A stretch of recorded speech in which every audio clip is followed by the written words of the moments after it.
지금 유럽을 통틀어서 잘 나가는 팀들이 굉장히 많습니다. 맞습니다. 일단은 저는 프리미어리그에서 아스날이 이렇게까지 네. 이게 우리가 그런 얘기 하잖아요. 프리시즌하고 본시즌 다르다. 근데 아스날이 이번 프리시즌에 엄청 좋았거든요. 4대0, 5대0 이런 스코어도 나왔었고. 그래서 이거는 프리시즌의 선수들 간의 합이 굉장히 좋아 보이는 건 맞지만 이건 본게임에 돌입해봤을 때의 결과는 또 다르게 나올 수 있다. 그래서 그때 우스갯소리로 제주스 골 넣었을 때 맨시티 팬들이 그게 제주스의 아스날에서 마지막 골이 될 수도 있다. 이런 얘기 했거든요. 그때만 해도 그랬어요. 네, 근데 지금 아스날이 프리미어리그 1위 자리를 막하고 있고 의문부를 완전히 씻어내버리고 있죠. 네. 대단한 승률입니다. 그리고 이제 또 국내 팬들이 아주 많은 관심을 가지고 지켜보고 있는 김민재 선수의 나폴리 역시도 굉장히 가파른 상승 곡선을 그리고 있죠. 그러니까 이게 그거죠. 지금 유럽 리그에서 가장 폼이 좋은 5팀을 꼽아봐라. 이렇게 좀 정리할 수가 있을 것 같은데 승률 높은 팀부터 볼까요? 낮은 팀부터 볼까요? 낮은 팀부터 한번 올라가보죠. 우리가. 아래에서부터 그럼 보도록 하겠습니다. 네. 자, 아래에서부터 본다면 먼저 언급할 팀이 파리 생제르맹입니다. 낮은 팀이 파리 생제르맹이군요. 맞아요. 16경기 12승. 근데 왜 요즘에 좀 깎였는지는 팬분들이 잘 아실 거예요. 75%고요. 최근 5경기 전적이 2승 3무인데 2무가 벤피카입니다. 맞아. 챔스에서 벤피카 홈원정 다 비겼지. 근데 저는 벤피카전에서 약간 문제점도 좀 드러난 부분이 있다고 봐요. 근데 벤피카가 잘하는 것도 인정을 해야 되고요. 네. 제 개인적인 생각은 벤피카가 이번에 너무 대진이 16강에서 가혹한 결과만 안 나온다면 8강까지도 갈 수 있는 전력이라고 생각해요. 지난 시즌도 벤피카가 아약스 잡고 8강 갔죠. 맞아요. 그리고 이제 리버풀 만나가지고 떨어졌는데 정작 안필드에서 안 졌어요. 네, 맞아요. 그때 누네스 골 넣지 않았나요? 네, 골 넣었어요. 네. 그런 거 보면 벤피카가 진짜 팀이 잘 만들어져 있고 웬만한 16강의 가혹한 일정 뭐 이런 게 아니라면 저는 충분히 가능한 전적이라고 보고요. 네. 어쨌든 파리의 최다 득점자는 지금 네이마르와 음바페입니다. 네. 각각 12골을 넣고 있고 이 팀이 잘 나가는 이유는 역시 무르른 공격력, 메시와 네이마르의 플레이메이킹, 음바페의 마무리. 사실 이 세 명의 조합이 어딘가 조금 겹치는 부분도 있어요. 초반에는 사실 메시가 공미, 네이마르랑 음바페를 약간 투톱처럼 배치하려고 했다가 이게 잘 안 되면서 요즘에는 메시, 네이마르가 푸르르에 가까운 공미가 되고 음바페가 톱에 있는 자리거든요. 근데 아무래도 네이마르도 약간 왼쪽으로 빠지고 음바페도 톱에서 왼쪽으로 빠지려다 보니까 여기 동선이 약간 겹치는 부분은 있고 지금도 여전히 이 세 명 간의 공존이 약간 합이 안 맞거나 전술적으로 조정이 필요해 보이는 부분들이 좀 있기는 해요. 근데 지금 체급차로 찍어 눌러버리는 그림 아닌가요? 이게 정확해요. 체급차로 다 찍어 누르고 있습니다. 근데 어쨌든 이 선수들 드리블 누가 막을 거예요? 그치. 메시 키패스 누가 막을 거예요? 음바페 속도 누가 막을 거예요? 이거 안 돼요. 그렇기 때문에 어쨌든 효과를 내고 있고 선수들 개인 능력 아주 좋고 가이트의 능력도 이 부분에 가이트의 능력은 인정을 하고 있습니다. 사실 지금 전 시즌의 포치랑 비교했을 때 이게 오히려 더 극명하게 좀 대조가 되잖아요. 딱 그 팀을 맡자마자 이 스쿼드가 어떤 스쿼드이며 여기서 어떤 조합을 짜야 되는지를 가이트 감독이 계산하는 능력이 뛰어난 것 같아요. 그래서 그 부분까지는 지금 파리 생제르맹을 좀 빠르게 만들었다는 점에서 강팀의 이유로 좀 꼽고 싶습니다. 근데 걱정거리가 있다면 선수층이 되게 얇아요. 주전 의존도가 심한데 자 베라티 없는 파리 상상해보면 근데 베라티는 맨날 뭐 할 때마다 맨날 부상으로 빠져있는 느낌이라 그게 좀 걱정이에요. 네. 뭐 아직까지는 그래도 베라티가 잘해주고 있지만 혹시 모르기 때문에 그래도 베라티가 월드컵은 안 다녀오니까 마음은 아프지만 어쨌든 몸 관리에 좀 최선을 다할 수 있었으면 좋겠고 공격진에 사라비아 나오는 순간 그쪽 측면은 거의 좀 이제 죽는 경우들이 많죠. 흐름이 답답하죠. 맞아요. 네. 사라비아는 또 스페인 대표팀에서도 이상하게 부름을 좀 받는 경우들이 있는데 사라비아 폼은 굉장히 좀 안 좋은 상황이고요. 파리가 지금 전체적으로 주전 의존도가 심하기 때문에 백업 자원들이 나왔을 때 경기 내용이 좀 답답한 부분이 있다는 거는 역시 걱정을 해야 됩니다. 그 두 번째 걱정거리는 가이테 감독이 유럽 대항전에서 유독 약해요. 이게 이전 팀을 맡았을 때도 마찬가지로 이어졌던 일인데 챔피언스 리그와 같은 UEFA 대회에서 검증이 안 됐다는 거. 그러면 가이테 감독이 왜 이 대회에서 약했을까라고 이유를 꼭 찾아봤을 때 이 감독이 은근히 아직까지 세부 전술은 좀 아쉬운 부분이 있습니다. 그러니까 아까 얘기했던 메시, 네이마르, 음바페 이 선수들이 개인 역량으로 찍어 누르고는 있는데 정작 공격진, 윙백의 움직임, 중앙 미드필더의 움직임이 조금 세부적으로 나온다기보다는 빌드업과 하프라인을 어떻게 넘어설지까지는 가이테 감독이 잡아주는데 마무리 과정은 약간 선수에게 자율성을 부여하는 느낌이 들어요. 약간 선수 개인 능력에 의존하는 그런 부분이 있구나. 이게 결국 그 선수의 창의성을 불어넣어주는 데는 되게 좋은 일이긴 하지만 막상 벤피카처럼 좀 잘 짜여져 있는 팀을 만날 때는 감독의 세부 전술이 필요하거든요. 근데 거기서 가이테 감독이 아직까지는 이 백스리 전술 내에서 세부 전술이 좀 아쉬운 부분들을 보여줬고요. 결국에는 뭐 결과도 무승부였고. 루머에서는 지금 4-3-3을 쓸 거라는 얘기도 좀 돌고는 있습니다. 네. 과연 가이테 감독이 어떤 변화를 줄지는 지켜봐야 되겠죠. 자, 일단 파리는 75%로 네. 5대 리그 탑5 중에는 이제 5위고요. 자, 4위. 4위는 딱 듣고 라고 생각하실 분들이 있을 것 같아요. 근데 왜 이 팀이 지금 잘 나가는지, 왜 유로파조 1위인지 알 수 있죠? 79%의 승률, 레알 소시에다드입니다. 14경기에서 11승을 챙겼습니다. 네, 최근 5경기 전적 5승에 최다 득점자는 지금 브라이스 맨데스. 네, 6골을 넣었고요. 중원의 수적 우위를 굉장히 잘 만드는 팀이에요. 중원에 좋은 자원들이 많아요. 맞아요. 소시에다드가. 볼 잘 다루는 미켈 메리노, 아까 얘기했던 뭐 브라이스 맨데스, 그리고 주비멘디. 네, 이제 수비맨디라고 하죠. 아, 수비멘디가 맞는 네. 말이군요. 네. 수비멘디까지 굉장히 잘해주고 있죠. 폼이 일단 이 선수들이 꽤 좋은데 3선의 좌우 중미 역할을 좀 구성해주고 4-2-3-1 기준 공미 자리에 다비드 실바가 서거든요. 실바 여전히 잘합니다. 여전히 잘해요. 네, 그냥 여전히 잘합니다. 그 빌드업 때 보면 실바가 약간 내려와가지고 그 3선 사이에서 볼을 받아주는 역할을 하고 그때 측면에 있는 좌우 풀백 뭐 솔라나 무뉴스 같은 선수들이 쭉 올라가가지고 폭을 벌려주는 역할을 차지해줘요. 허리에서 일단 볼 간수가 확실하고 폭을 벌려주는 풀백 그리고 기술적으로 뛰어난 좌우 윙포드가 안쪽으로 좁히면서 측면 쪽 수적 우위가 쉽게 나오는 구조죠. 약간 2-3-2-3에 가까운 그런 네. 빌드업 전형을 좀 쓰고 있고 이 팀이 측면 트라이앵글 위주로 원터치 연계와 움직임을 보여주는데 라리가 팀들이 원래도 되게 기술적으로 뛰어난 선수들을 보유하지만 소시에다드의 경우는 그 느낌이 강한 것 같아요. 왜냐면 그러니까 개인 퍼포먼스를 통해서 뭔가를 만들어낼 수 있는 자원들이 꽤 있어요. 네. 그리고 약간 그 선수 구성을 보면 좀 약간 사이즈가 작거든요. 근데 작은 선수들이 보여줄 수 있는 장점이 있잖아요. 민첩함. 사실 쿠보 기민함. 같은 경우도 딱 그런 케이스고. 이 민첩함으로 소시에다드는 다른 팀들보다 우위를 점할 때가 많습니다. 근데 약간의 걱정거리라면 첫 번째는 이 알과실 감독이 좀 믿어주고 있는 세릴로트가 좀 더 잘해줘야 돼요. 그리고 소시에다드는 이거는 뭐 단순히 올 시즌만의 문제가 아니라 지난 시즌에도 네. 이삭. 지금 뭐 이제 뉴캐슬로 갔지만. 맞아요. 이삭의 이런 결정력부터 계속 고통을 받았고 세릴로트가 그러니까 지난 시즌 후반부에 중요한 골을 좀 넣긴 했거든요. 근데 지난 시즌도 별로였고 올 시즌도 사실 스트라이커로서 뭔가 그러니까 공격수로서 보여줘야 될 부분을 완전히 보여주고 있지는 못해서 확실하진 않죠. 두 번째 걱정거리는 이 뒷심입니다. 지난 시즌도 초반에는 리그 선두였어요. 엄청 좋았어. 근데 결국에 후반기에 이렇게 꼬꾸라지면서 이게 맞아요. 팀이 안 됐던 거지. 아직 알과실 감독이 풀 시즌을 다 좋은 분위기로 마치지는 못했어요. 그렇기 때문에 이게 지금 언제까지 이어질지는 사실 아직은 좀 걱정하고 두고 봐야 됩니다. 네. 자, 이렇게 소시에다드가 4위였고요. 네. 그 다음은 김민재 나폴리네요. 14경기 12승. 네. 무패입니다. 자, 86%의 성적이고요. 네. 최근 5경기 5승인데 깔끔하게 공식전 10연승. 네. 자, 지금 최다 득점자는 흐비차 크바라첼리아 7골입니다. 네. 이 팀이 잘 나가는 이유 왜일까? 단단한 수비의 존재를 얘기할 수 있겠죠. 김민재, 라흐마니의 확실한 수훈 선수에 가까운 활약들. 나는 이제 나폴리 경기 이렇게 보다 보면은 그런 생각은 들어요. 여기는 그냥 수비수를 과하게 믿는구나.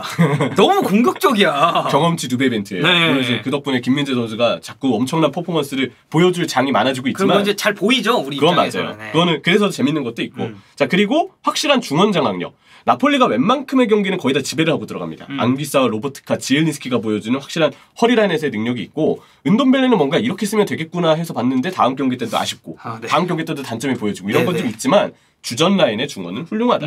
이 얘기를 하고 싶고요. 해결사와 크덱의 존재. 일단 흐비차 크바라첼리아는 지금 유럽 전체 선수들 중에서도 폼이 우뚝 서 있는 선수 중에 한 난 명입니다. 제일 핫하다고 봅니다. 그렇게 봐도 무방하죠. 그리고 뭐 부상 이슈가 좀 있긴 하지만 빅터 오시면 나왔을 때는 네. 어떻게든 한 방을 해주는 선수거든요. 게다가 다른 공격 자원들 폼도 살아나고 있어요. 폴리타노, 심지어 요즘에 로사노까지 스탯을 쌓으면서 공격진에 대한 어떤 부담도 많이 덜어놓게 되는 나폴리죠. 근데 이제 나폴리가 사실 그러니까 좀 그런 건 있어요. 지금 쭉 잘 나갑니다. 근데 이제 우리가 항상 얘기했었던 뭐 11월이나 12월에 네. 이제 그 고비가 되는 그런 타이밍들. 이 팀 자체가 스쿼드 뎁스가 완전 두텁진 않거든요. 맞아요. 스팔레티 후반기 봐야 된다는 얘기들을 좀 많이 하죠. 아무래도 스팔레티 감독이 전반기 때 좋은 성적, 근데 후반기 때 조금 고꾸라지는 경우들도 있어 왔으니까 이 부분은 좀 지켜봐야 되겠고 걱정거리 두 번째. 생각보다 수비가 불안합니다. 왜냐면 일단 풀백도 굉장히 공격적으로 전진하고 그 풀백들이 그리고 1대1에서 은근히 많이 뚫려요. 물론 아까도 얘기했듯 그렇기 때문에 우리가 감사하게도 김민재의 극적인 활약을 많이 볼 수 있지만 그렇지. 솔직히 너무 부하가 좀 많이 오거든요. 그리고 라흐마니 부상 때문에 아, 얼마 맞아. 전에 주앙제주스 나왔을 때 확실히 좀 불안함이 있긴 했어요. 중앙제주스가 지난 시즌에는 그래도 이렇게 나와서 곧잘 해줬었는데 라흐마니 김민재에 비하면 이거는 사실 체급적으로 봤을 때 네. 약간 떨어질 수밖에 없죠. 그리고 이제 세리아를 오래 보신 분들은 더 아실 텐데 주앙제주스는 사실 지난 시즌이 독특했던 케이스였어요. 맞아요. 원래 그전엔 되게 불안했던 수비수이기 때문에 그러다 보니까 라흐마니 부상 공백이 뼈아프고 김민재의 체력이 조금 걱정되는 부분이 있습니다. 세 번째 걱정거리는 죽음의 일정 시작. 이번 주말부터 로마, 레인저스, 사스올로, 리버풀, 아탈란타, 엠폴리, 우디네스. 걸을 팀이 없네. 맞아요. 엠폴리 지난 시즌 나폴리 2번 다 잡았습니다. 이래서 10월, 11월 이런 일정이 존나 빡세고 네. 여기를 어떻게 넘기느냐가 중요하다고 한 거거든요. 김민재 선수가 진짜 좀 아무런 체력적인 부하 없이 사실 뭐 나폴리 입장에서는 챔피언스리그 1위를 빨리 확정짓고 그쵸. 남은 챔피언스리그 일정에서 김민재 선수가 좀 쉬는 게 사실 레인저스 이기면 끝이에요. 맞아요. 그게 좀 지금은 중요한 상황이 네. 아닌가 생각이 듭니다. 네. 자, 2위는 레알 마드리드입니다. 15경기 13승에 87%의 성적, 승률이죠. 최근 5경기 4승 1무고 최다 득점자는 비니시우스 주니어르 7골입니다. 네. 일단 팀 소개를 하자면 뭐 이 팀이 강한 이유는 입이 닳도록 얘기했던 것 같아요. 일단 유럽 디펜딩 챔피언이고요. 그쵸. 이기는 감독이 있고요. 발롱도르 수상자가 존재하고요. 벤제마. 네. 전 세계 최고인 포워드 중 한 명이 또 활약을 하고 있죠. 비니시우스. 네, 이 자리 탑급 퍼포먼스입니다. 네. 유럽 전체를 통틀어서도 그렇고 또 유럽 전체를 통틀어서 상당히 폼 좋은 핵심 수비수가 존재합니다. 사실 뭐 밀리탕도 잘하고 네. 알라바도 잘하고 전 리디거가 나왔을 때도 맞아요. 잘하고 특히 저는 진짜 밀리탕이 너무 좋은 선수라고 생각을 해서 밀리탕이 진짜 단단하고 든든하고 만능이다. 브라질은 거기에 파트너가 티아고 실바입니다. 그렇죠. 아주 대단한 팀. 어쩌면 마르키뉴스도 스쿼드 멤버로 뛸 수 있다는 거. 네. 그 정도의 얘기를 하고 싶고 실점은 좀 있지만 경기 결과를 바꾸는 능력이 있는 최고의 골키퍼 쿠르투아. 근데 요즘에 좀 실점이 있기는 해요. 레알이 실점이 없는 게 아니에요. 맞아요. 오히려 리그에서 실점 기록은 테어슈테겐이 너무 그건 또 벽이라서 그런 거 보면 쿠르투아는 여기서는 뭐 엄청난 클래스의 선수고 이기는 법을 좀 아는 팀이죠. 그래, 진짜. 크로스와 모드리치의 기동력은 분명 좀 떨어지고 있습니다. 그리고 모드리치는 사실 월드컵 이후가 좀 우려가 되는 게 사실이에요. 크로아티아 대표팀에서 그렇죠. 정말 많이 뛰어야 되기 때문에. 크로아티아가 뭐 단순히 조별리그에서 끝날 팀은 또 아니니까. 맞아요. 근데 이들이 보여주는 조율과 전개 능력. 이번에 엘클라시코 때 크로스가 그 동선 취해서 도움 주는 거 보고 그치. 와, 이 빅경기 중요한 순간에 역시 이 선수들 클래스는 막을 수가 없다. 그리고 추맨도 졸라 잘하고 있고. 맞아요. 여기에 추아멘. 우리가 상대해야 되는 발베르데. 발베르데 지금 유럽 통틀어서 그냥 축구라는 스포츠 자체를 제일 잘하는 선수 같아요. 네. 전 세계 통틀어서도 그래요. 그리고 뭐 사실 뭐 이제 카마빈가 같은 로테이션 자원들이 나왔을 때도 나름의 역할을 잘해줄 수가 있고. 물론 카마빈가는 역할을 조금 더 어떻게 구체화시킬지는 두고 보긴 해야 되겠지만 앞서 언급한 선수들 진짜 다 잘하고 있고요. 그리고 벤제마가 빠졌을 때 호드리고가 중앙에서 해줄 수 있는 롤도. 맞아요. 그리고 아센시오는 또 이제 포인트를 정립을 했습니다. 그건 뭐 어쨌든 스텝만 쌓아주면 네, 되니까. 네. 네. 한 방을 해줄 수 있는 공격진 덕에 매 경기 조금 내용적으로 밀리는 시간이 있거든요. 레알도 있어야 에너지 레벨이 좀 떨어지거나 엘클라시코도 그랬듯이. 근데 그쵸? 그럴 때 중원의 한 방, 공격진의 한 방으로 그걸 뒤집을 수 있는 능력이 매우 좋은 팀입니다.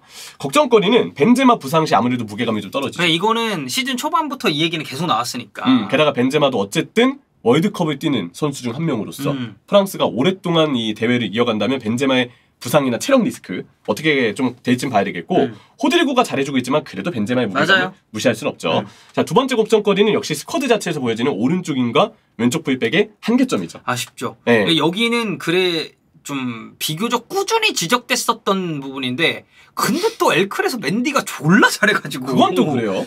근데 엘클에 맨디 나왔을 때 성격이 좋긴 해요.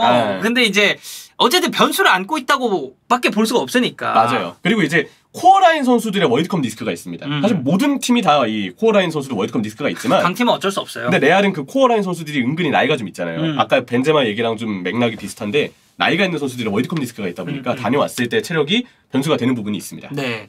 마지막 네. 대망의 1위. 자, 93%의 승률을 자랑하는 팀. 유일하게 90%가 넘는 승률입니다. 14경기 13승. 네, 아스날. 아스날입니다. 이 1패 맨유전입니다. 맞아요. 한번 그 맨유전 패배가 교훈이 됐을 거라고 생각을 하고 지금 거의 뭐 전승 페이스에 가깝죠. 지금 뭐 오늘 경기 포함해서 오전 전승이죠. 지금 5경기. 최다 득점자는 사카와 제수스 5골이고요. 신체 능력이 절정에 올라있는 듯한 선수들이 되게 많아요. 그러니까 젊은 친구들이 네. 많아요 지금. 20대 초중반 나이 선수들이 많고 이 선수들 몇 년 더 활약 가능합니다. 충분히 가능하고요.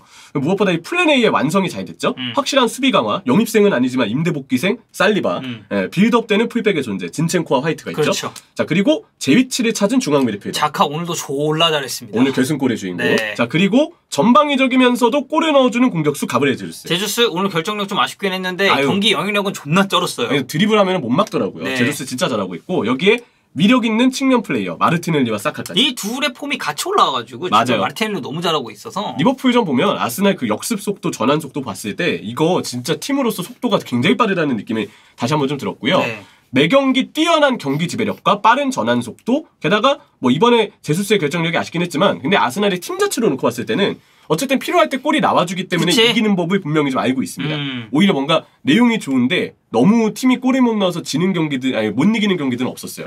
왜냐, 여기에 저는 하나 더 보탬이 되는 게 세트피스 집중력이 매우 좋아서라고. 아 맞아요. 공격이든 수비든 다 이제 나름의 장점이 있으니까. 브랜트포드전처럼 살리바가 중요할 때 선제골 넣어주면서 쉽게 가져가는 경기들도 그렇듯 그렇지. 골 넣는 것도 그렇고 실점도 세트피스에서 별로 없죠. 그 정도로 이 세트피스에 대한 조복 코치의 공헌 덕에 굉장히 준비가 잘 돼 있는 아스날이고요.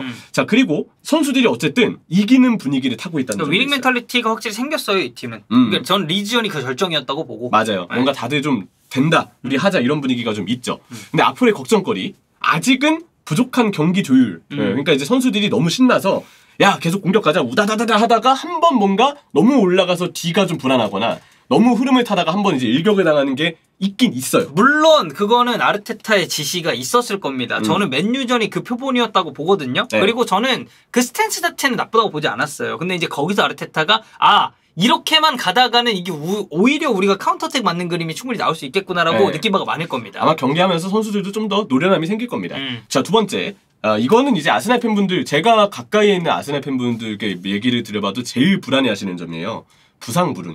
일단은 지금 스미스로 빠져 있고 네. 엘레니도 부상 결정 있고 그리고 진첸코도 지금 오늘 부상 때문에 못 나왔었고 맞아요. 마르티넬리도 훈련 세션을 지금 100% 소화를 못했는데 교체로 오늘 출전했습니다. 그리고 아스날이 분명 뭔가 될 듯한 시즌마다 그 부상 때문에 가로막혔던 게 팬분들에게는 아직도 기억이 많이 남는다고 하더라고요. 후반기 때 좀 저조했던 것들. 그게 다 보면은 팀이 대비하거나 예방할 수 없는 부상, 불운. 그렇지. 이것 때문에 발생되는 경우들이 많았거든요. 올 시즌은 절대 이런 일이 있어서는 안 됩니다. 네. 이 정도의 걱정거리인데 뭐 어쩌습니까? 여인의 경기 13승. 네. 그리고 뭐 오늘 경기로 인해서 유로파리그도 16강 진출을 확정을 지었기 때문에 맞아요. 1위가 되느냐 마느냐의 싸움이 매우 유리한 상황이고 네, 그래서 전체 놓고 봤을 때 사실 들어갈 만한 팀들이 자리를 잡고 있지 않나. 네. 여기 이제 맨시티가 빠진 게 좀 의아하긴 하죠. 그건 그렇죠. 경기력이 워낙에 좋은 팀이었으니까. 네, 펩이 이상한 실험하지 않기를 네. 다시 한번 바라겠고, 자 보시는 것처럼 이 지금 유럽 탑5 클럽 어디냐고 봤을 때 현재 승률은 이 5팀 이렇게 네. 좀 꼽아볼 수가 있겠습니다.